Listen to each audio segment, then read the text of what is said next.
मुझे दया आती है उन बच्चों पर जिनमें मेरा बच्चा भी शामिल है। मैं भी उसी समाज की पैदाइश हूँ, उसी समाज के दबाव मुझ पर भी काम करते हैं। और ये रिसर्च मैंने संयोग से अपने बच्चे के प्राथमिक शिक्षा के बाद पढ़ी, पहले पढ़ी होती तब भी मैं क्या करता, दिल्ली में आपको एक भी अच्छा स्कूल मिलेगा ही नहीं जो मातृभाषा में पढ़ाता हो। एक ऐसा माहौल है, मुझे दया आती है उन बच्चों पर। वो घर में जब 9-10 महीने के होते हैं या 3 साल के जब होते हैं तब वो स्कूल जाना शुरू करते हैं। 2.5 साल का बच्चा अपनी भाषा में कॉम्प्लेक्स सेंटेंसेस बनाना सीख जाता है अपने आप, बिना एक शब्द भी पढ़े लिखे। आप घरों में देखिए छोटे बच्चों को, अच्छे से वाक्य बोलेंगे। और 2.5 साल का बच्चा तो नए वाक्य बनाने लगता है, वो भी जटिल वाक्य, सरल वाक्य नहीं। उस बच्चे की इतनी गहरी पकड़ एक भाषा में हो चुकी है, एक भी दिन स्कूल नहीं गया है। और इसलिए मातृभाषा का अध्यापन जब स्कूल में होता है, टीचर को पता होता है कि बच्चे को भाषा पहले से आती है, इसे दुरुस्त करना है, सिखाना नहीं है जीरो से। और वो बच्चा बड़े अच्छे मूड से स्कूल गया, उसे मम्मी को टाटा किया, स्कूल जाके पता लगा टाटा नहीं बोलना, बाय बोलना है। उसकी दुनिया खिसक जाती है उसके पैर के नीचे से। वहां उसे पता लगता है कि भिंडी नहीं है, ये लेडी फिंगर है। तुम जो लाए हो वो आलू नहीं है, पोटैटो है। रोटी नहीं है, ब्रेड है। ठीक है, ब्रेड तो वो होती है नहीं, वो सब ब्रेड्स होती हैं। समोसा है ही नहीं इंग्लिश में, उसको पता लगा कि होता ही नहीं है तो।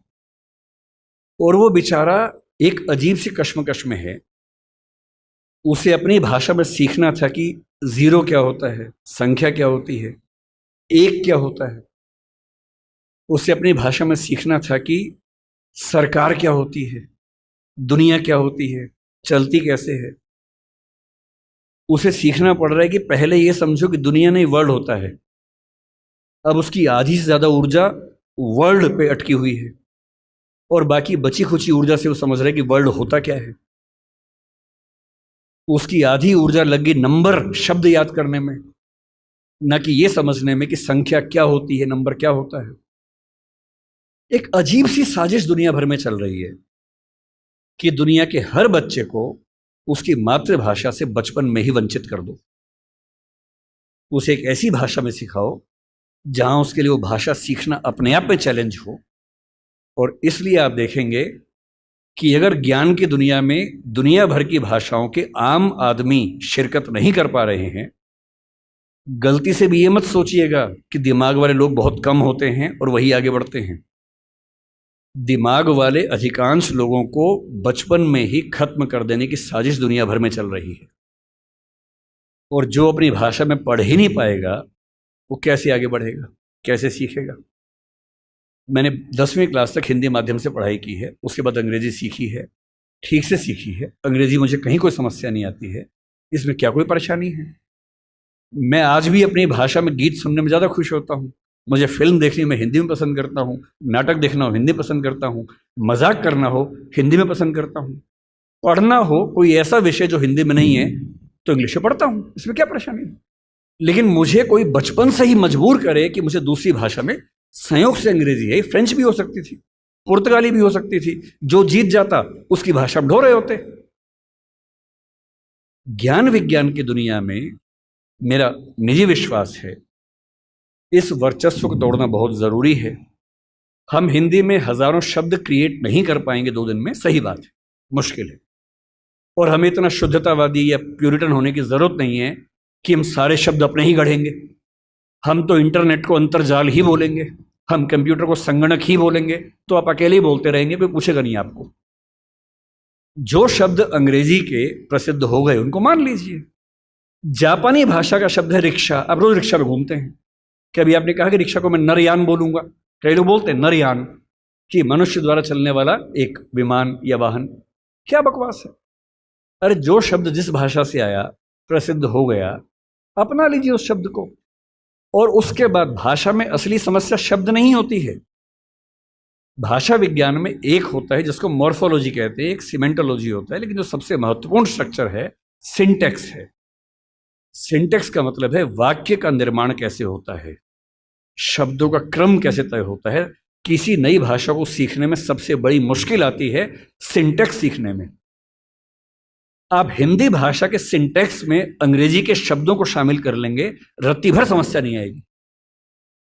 और इसलिए जिसको हम कहते हैं कि अंग्रेजी माध्यम है और हिंदी माध्यम है, कहने की बातें हैं।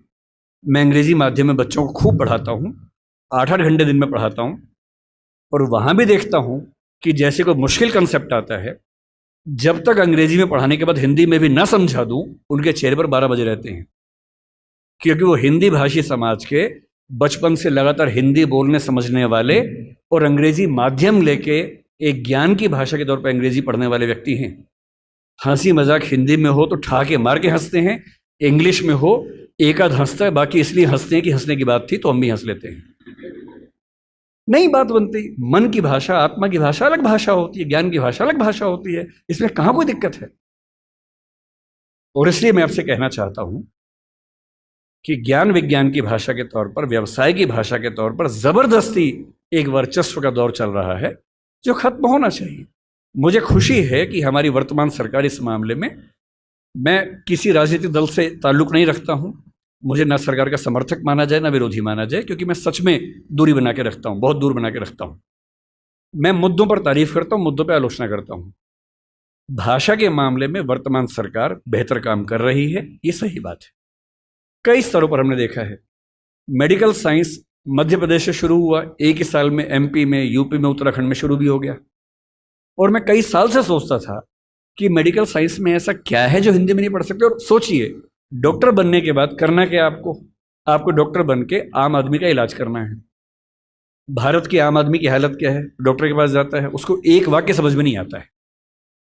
डॉक्टर 4 लाइन इंग्लिश के बोलता है, कुछ मुश्किल शब्द बोलता है, तो वो मान लेता है कि ज्ञानी आदमी है, ठीक बोल रहा होगा। उसे अपनी हेल्थ के बारे में एक वाक्य ठीक से समझ में नहीं आता है। किसी विकसित देश में चले जाइए, डॉक्टर की जिम्मेदारी होती है कि जब तक मरीज सारी बातों को ठीक से न समझ ले तब तक इलाज शुरू नहीं कर सकता है। हमारे देश में भाषा का अंतर ऐसा है कि मरीज अपनी बीमारी को ठीक से कभी समझ ही नहीं पाता है। ऑपरेशन तक की सहमति ले लेते हैं अंग्रेजी बोल के, वो समझ नहीं पा रहा होता, हाँ तो हो गया, साइन कर, हाँ साइन कर दिया। उसमें क्या लिखा हुआ है कि तुम्हारा ऑपरेशन करेंगे, तुम मर भी सकते हो, मर गए तो तुम्हारी जिम्मेदारी है। कुछ पता ही नहीं उस बेचारे को। क्यों भारत का हर डॉक्टर, तमिलनाडु का डॉक्टर तमिल में क्यों ना बात करे पेशेंट के साथ, कर्नाटक का डॉक्टर कन्नड़ में बात करे, हिंदी का डॉक्टर हिंदी में बात करे, और अंग्रेजी मातृभाषा वाले जो 2,70,000 लोग हैं उनके लिए कुछ डॉक्टर इंग्लिश वाले रख लीजिए। डॉक्टर की भाषा तो समाज की भाषा होनी चाहिए, यही कानून के साथ है। हमारी जुडिशरी इतना जबरदस्त जुडिशियल फ्रीडम, जुडिशियल इंडिपेंडेंस, संविधान का मूल ढांचा है, सब बातें बढ़िया हैं।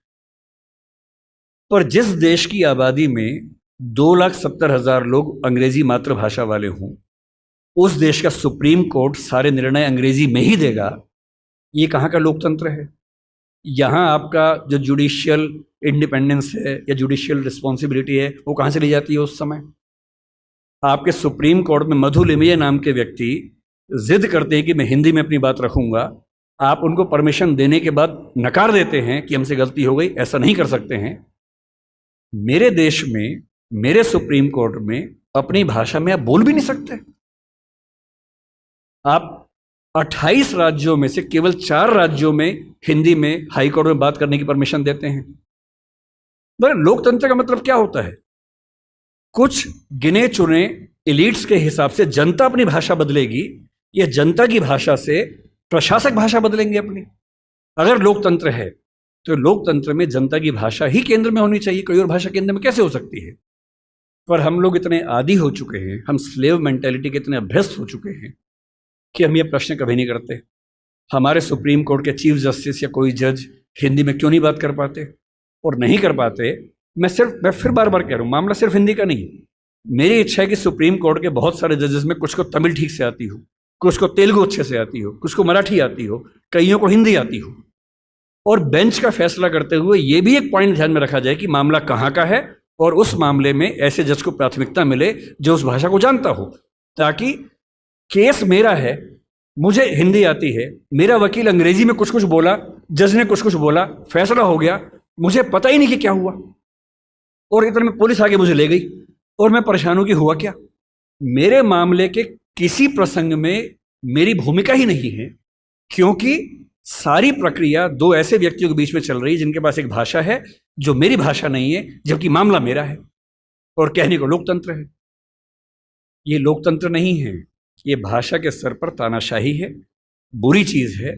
और मैं जब भी ये बात कहता हूं, बार बार कहता हूं, ज्ञान की भाषा के तौर पर अंग्रेजी का सम्मान करना जरूरी है, क्योंकि रिसर्च आप उसके बिना नहीं कर पाएंगे।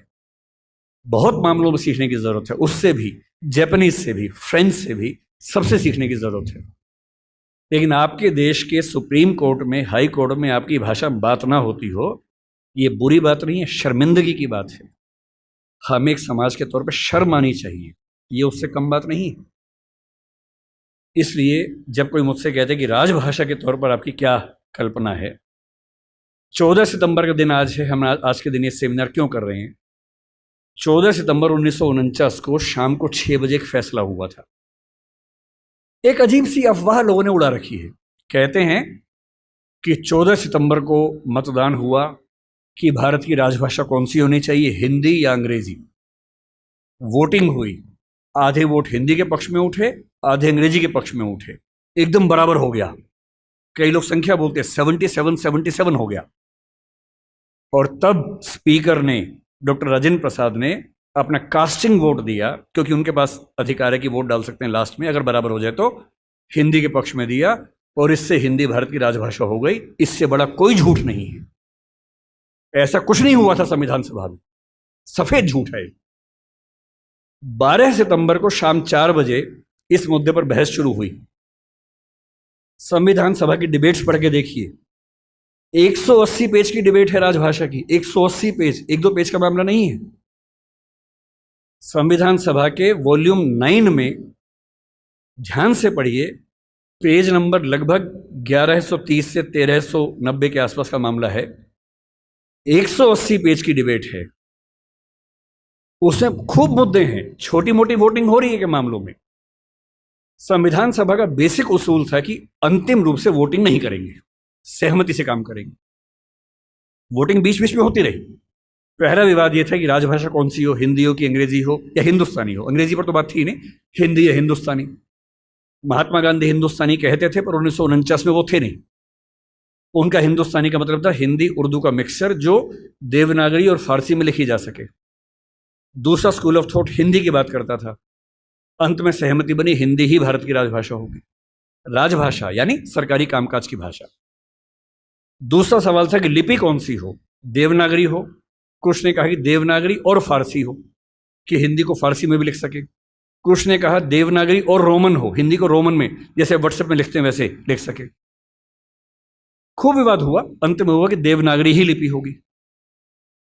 तीसरा विवाद यह हुआ कि जो अंक हैं हिंदी वाले, जो 1 से 0 से 9 तक के अंक हैं, वो हम अंग्रेजी के ढांचे में लिखेंगे या हिंदी के ढांचे में लिखेंगे। इस पर मतभेद था सबसे ज्यादा, इस पर वोटिंग में बराबरी हुई थी।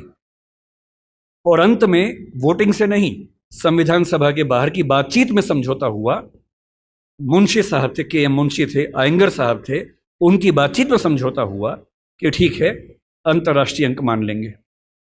और उसके बाद गहमा गहमी के बाद, 2 घंटे की रिसेस के बाद, 14 सितंबर शाम 6 बजे आखिरी सेशन इस मामले पर हुआ, 2.5 दिन की बहस के बाद। और तब ध्वनि मत से, बिना किसी वोटिंग के प्रस्ताव पारित हुआ कि हिंदी भारत की राजभाषा होगी, देवनागरी उसकी लिपि होगी, और अंकों का अंतर्राष्ट्रीय स्वरूप उसका स्वरूप होगा। इस झूठ को मन से निकाल दीजिए। ये झूठ मैंने भी 1000 बार सुना था अपने अध्ययन के दौरान, हमारे अध्यापकों को भी ऐसा लगता था, मुझे भी ऐसा लगता रहा कई साल तक। संविधान सभा की डिबेट्स पढ़ी तब समझ में आया कि ये भ्रांति है, ऐसा कुछ नहीं हुआ था। पूरी सहमति के साथ भारत की राजभाषा हिंदी बनी थी 14 सितंबर को, और इसलिए आज के दिन को हम लोग हिंदी दिवस मानते हैं। और क्यों ना बनती, आप सोचिए क्यों ना बनती। दुनिया में 2 तरह के देश हैं, एक इंग्लैंड जैसा है, फ्रांस है, स्पेन है, जर्मनी मान सकते हैं, आज के समय के जर्मनी मान सकते हैं, उस समय का तो नहीं, आज के जर्मनी मान लीजिए, आप ग्रीस को मान लीजिए। ये सब देश वो हैं जो एक देश एक भाषा वाले लोग हैं। बांग्लादेश को मान लीजिए, बांग्ला बोलते हैं, एक देश एक भाषा है। पर कुछ देश ऐसे होते हैं जहां एक भाषा नहीं होती है। स्विट्जरलैंड में देखिए, छोटा सा देश है, 3 राजभाषाएं वहां पर हैं। बेल्जियम में देखिए, छोटा सा देश है, पर वहां भाषाएं 1 से ज्यादा चलती हैं। तो उस समय एक डिबेट थी कि भारत का मॉडल कौन सा होगा, क्या हम इंग्लैंड, फ्रांस, जर्मनी के मॉडल पे चलेंगे, या हम स्विट्ज़रलैंड और बेल्जियम के मॉडल पे चलेंगे? तो क्योंकि भारत में भाषाएं बहुत ज़्यादा थी, उस समय हमने 14 भाषाओं को संविधान में स्थान दिया। शुरू में 13 को दिया, बाद में एक और जोड़ दिया। तो अब तो खैर 22 भाषाएं हैं 8वीं अनुसूची में।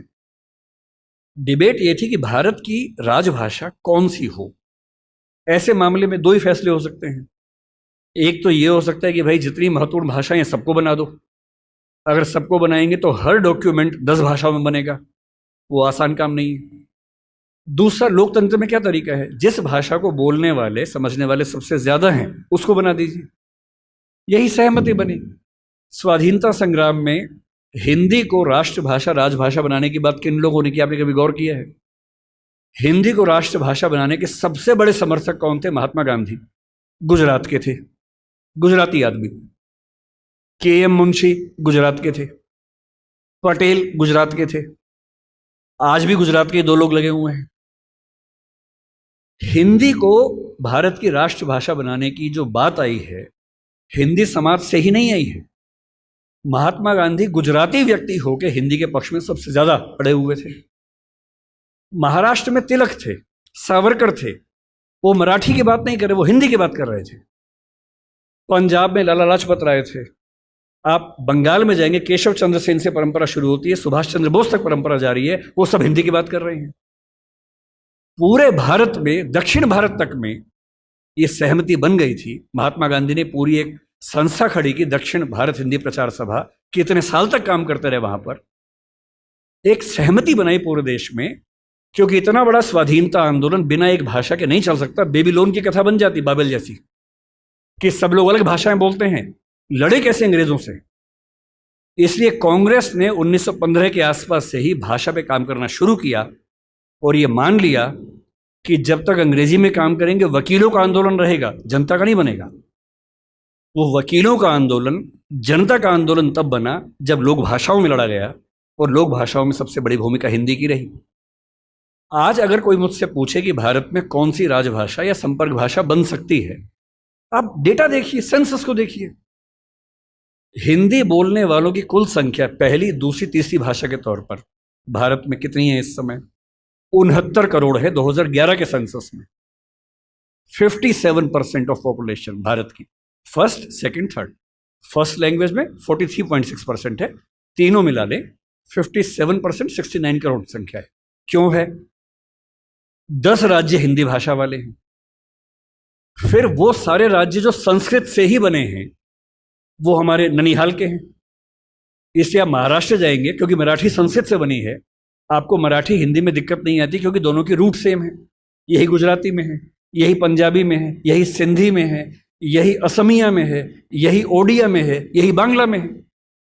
ये सातों राज्यों की भाषाएं संस्कृत के रूट से बनी हुई है, इसलिए हमारी रूट सेम होने से दिक्कत नहीं आती है। केवल दक्षिण भारत की चार भाषाएं मुख्य रूप से, और उत्तर पूर्व की, असम की आगे की भाषाएं। उत्तर पूर्व में भी आप अरुणाचल प्रदेश जाइए, हिंदी में कहीं कोई दिक्कत नहीं है। अरुणाचल प्रदेश में बड़ा आश्चर्य की बात है कि हिंदी सब बोलते हैं। अंडमान निकोबार जाइए, हिंदी सब बोलते हैं, वहां पर कहीं कोई समस्या नहीं। हैदराबाद में हैदराबादी हिंदी चलती है। मुंबई मराठी क्षेत्र होकर हिंदी का गढ़ बना हुआ है। और जो दक्षिण के 4 राज्य हैं उनमें भी, क्योंकि 10वीं क्लास तक हिंदी आमतौर पर स्कूल में पढ़ाई जाती है, तमिलनाडु में कुछ गांवों को छोड़ देंगे, मैं पूरा भारत ठीक से घुमा हुआ है, और मुझे आज तक हिंदी से काम चलाने में दिक्कत नहीं आई।